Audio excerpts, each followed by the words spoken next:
There is a certain stillness you carry now, not the kind that feels like rest, and not the kind that arrives after something has finally settled, but a quieter state that lives beneath emotion itself, beneath relief, beneath reaction. It is not something you actively chose, and it is not something you announce, even to yourself. It exists in the background of your days, shaping the way moments pass through you without asking for recognition. From the outside, it resembles steady presence, composed way of moving through the world, a sense that nothing rattles you too deeply. Your face does not reveal much, your tone stays even, and your movements seem measured, deliberate. Nothing dramatic spills out of you, nothing demands attention. People might describe you as grounded, low maintenance, emotionally mature, or simply easy to be around. They may admire how little seems to disturb you, how rarely you are pulled into visible turmoil. In some ways, they are not wrong. You do not feel overwhelmed very often.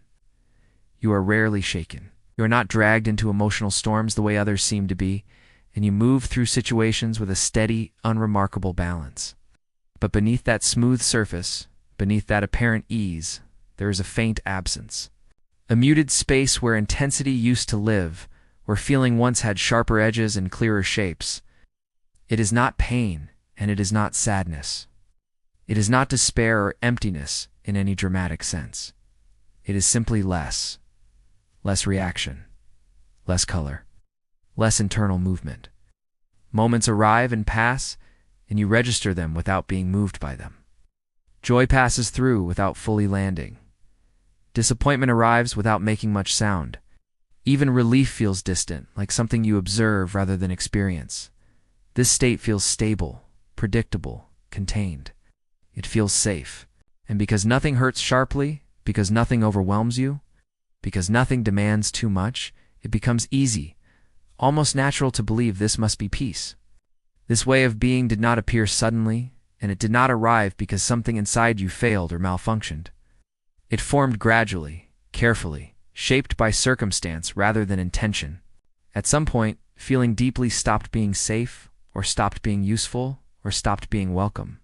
Maybe you learned early that strong reactions complicated things, that expressing too much created tension in the room, that sensitivity drew attention you did not want or could not manage. Maybe you noticed that when you felt openly, things became harder not just for you, but for the people around you. Or maybe life itself asked more of you than you could afford to feel. Responsibility may have arrived early, settling on your shoulders before you had the space to question it. Awareness may have arrived early too, an understanding of consequences, moods, and unspoken dynamics that required you to stay composed. You may have learned, without anyone saying it aloud, that staying steady was necessary because things depended on you. When emotions felt too loud, too unpredictable, or too costly, your inner world adjusted in the only way it knew how. Not by shutting down entirely, not by erasing feeling altogether, but by turning the volume lower, just enough to function, just enough to remain steady, just enough to stay in control.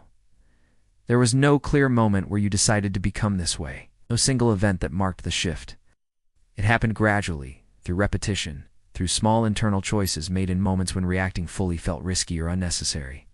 You learned how to observe without fully engaging, how to respond without opening yourself too much, how to keep moving forward without fully arriving in what you felt. You learned how to remain present while keeping a certain distance, how to stay intact by not letting things penetrate too deeply. And it worked. It allowed you to continue. You became reliable. You became steady. You became someone who didn't make things harder, someone who didn't add emotional weight to already heavy situations. This state protected you in ways that mattered. It reduced friction. It prevented collapse. It allowed you to survive moments that might have overwhelmed you otherwise. It helped you maintain balance when balance was required. So of course it stayed. Of course it became familiar. Of course it settled in as a default way of being.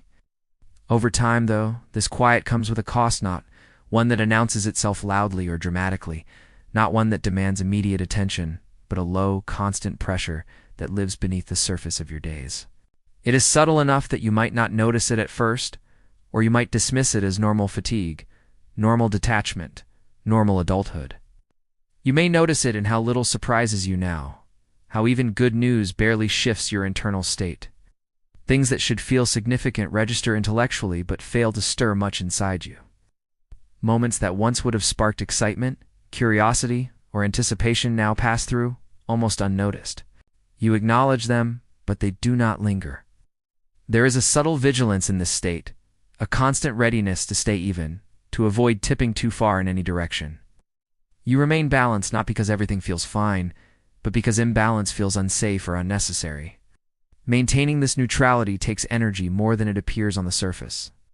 You are always monitoring yourself, always adjusting slightly, always keeping your internal world within acceptable limits.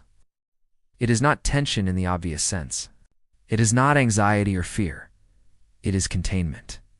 A quiet holding in that becomes second nature. And that containment over time becomes tiring, not in a way that stops you, but in a way that slowly drains color from your experience. You might feel it as a dull exhaustion that rest doesn't quite touch, or as a sense that days blur together without clear edges or memorable moments. You are present, but not fully here. Engaged, but not invested. You show up, but part of you remains untouched by what is happening. Connections stay surface level, even when they matter to you, even when they are built on trust and history. You care, but without the vulnerability of being deeply affected. And sometimes, in the stillness of this emotional neutrality, there is a faint loneliness, not because you are alone, but because nothing seems to reach you deeply anymore. It is the loneliness of being self-contained, of being protected, of being unreachable even to yourself. There is nothing broken in this. This is not a flaw, and it is not a personal failure. It is a context. It is a response shaped by lived experience rather than weakness. This numb quiet place is not the absence of feeling. It is feeling that learned how to protect itself. It is awareness that became careful, selective, measured. You are not disconnected because you lack depth or capacity. You are disconnected because depth once required more than you could safely give. This calm did not come from indifference or apathy. It came from intelligence, from adaptation, from learning how to reduce impact and remain intact. It came from noticing what was asked of you and adjusting accordingly. When you see it this way, the numbness stops looking like emptiness and starts looking like restraint, like a form of internal discipline that kept you functional and steady. It begins to resemble something shaped by necessity rather than deficiency. And when you hold it this way, shame begins to loosen quietly without force or effort. There is no need to reject this state or judge it harshly. There is no need to label it or explain it away. You can notice it without trying to escape it. You can acknowledge it without needing to define it. It is simply a place you learn to live, a way of being that once made sense and may still serve a purpose. There may be moments when you sense the edges of this calm, moments when something flickers briefly beneath the surface. A small warmth that appears unexpectedly, sudden heaviness that doesn't have a clear source. A fleeting sense of tenderness or irritation or longing that passes almost as soon as it arrives. These moments do not need to be followed or examined. They do not need to be captured or expanded. They can exist as they are, without demanding explanation or response. This quiet you carry has been doing its job. It has kept you steady, it has kept you safe. It has allowed you to move through life without being undone by it. You do not owe it rejection, and you do not owe yourself transformation. There is no requirement to become more expressive, more open, or more affected. For now, it is enough to sit here, to recognize the stillness for what it is. Not peace, not emptiness, not failure, but a carefully held middle ground. And in this recognition, there is no urgency, no correction, no next step waiting to be taken. There is only the soft permission to exist exactly as you are, intact and gently conscious of the space inside you that learned how to stay quiet. Nothing needs to happen after this. Nothing needs to change. The noticing itself is complete.